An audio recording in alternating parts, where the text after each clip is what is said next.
when we're planning an organic synthesis, we have to be mindful of so-called synthetic traps, things that are going to prevent us from making what we actually want.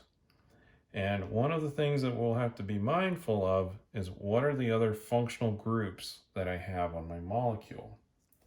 So let's consider the following retrosynthetic analysis that's similar to what we just went over in the previous video.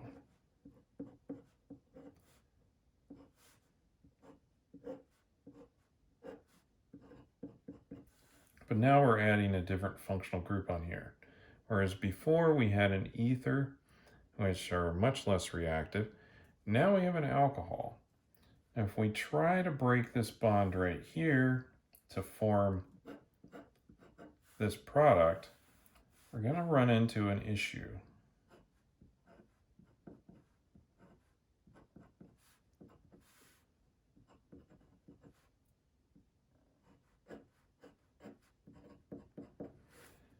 Now, we're not actually going to be able to go in the forward direction in this case.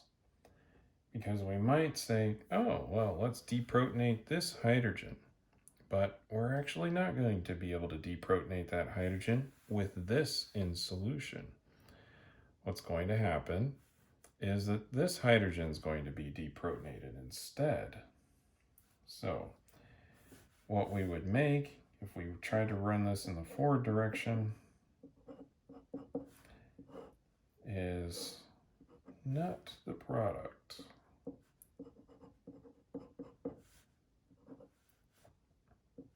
Especially with something of this strong of a base.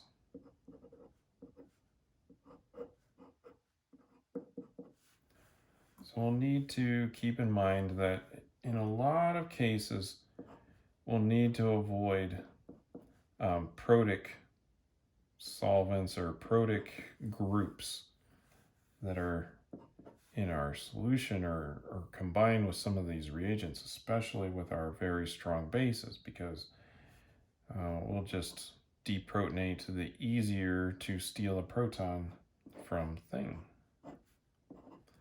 And we'll get this negative charge right there. Plus, of course, we'll have some sodium to balance out the negative charge. So we've just made an alkoxide instead of our desired product, and some hydrogen gas, which will leave the reaction. So things like carbon nucleophiles, we just cannot have either protic solvents or protic functional groups around in the solution. They're incompatible. Now, there are ways to protect these. Essentially, we'll cover up this functional group with what's called a protecting group. And so we'll just add an additional step. We'll add a protection, we'll do our reaction, and then we'll deprotect.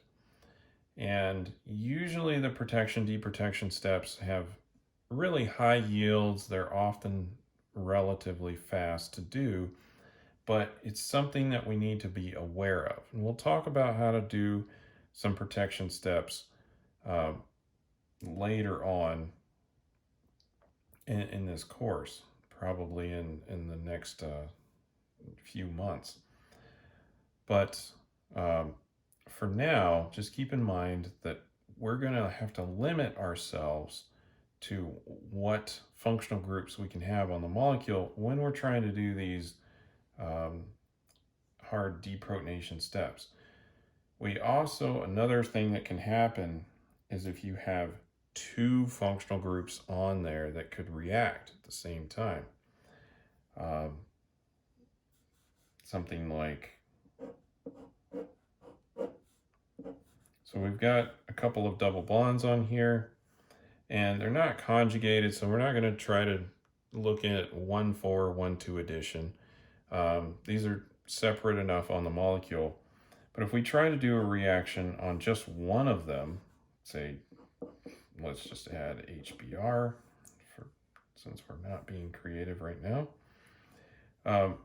if what we wanted was to leave one of these double bonds alone, that's just not going to be possible. We're going to react both. There's nothing differentiating one of these versus the other. In fact, they're symmetrical in this case.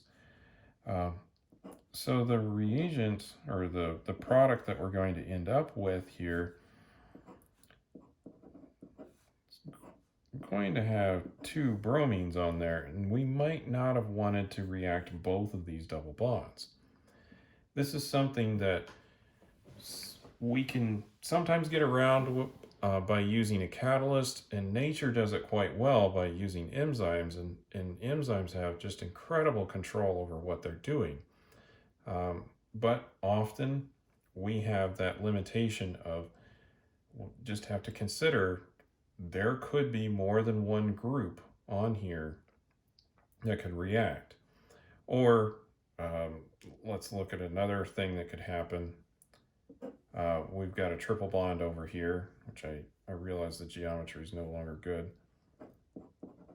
Same kind of thing. We add additional bromine on there. So it's just hard to control. And even if we tried to control the stoichiometry and say, oh, we'll just substitute one, we won't be able to do that. There's just too much going on in the solution. So we're going to get just a large mess of a mixture. And then we'd have to try to separate that. So we'll just have to consider what other functional groups we have on there, and when we're planning these syntheses. And in some cases, we may have to turn it around or change which,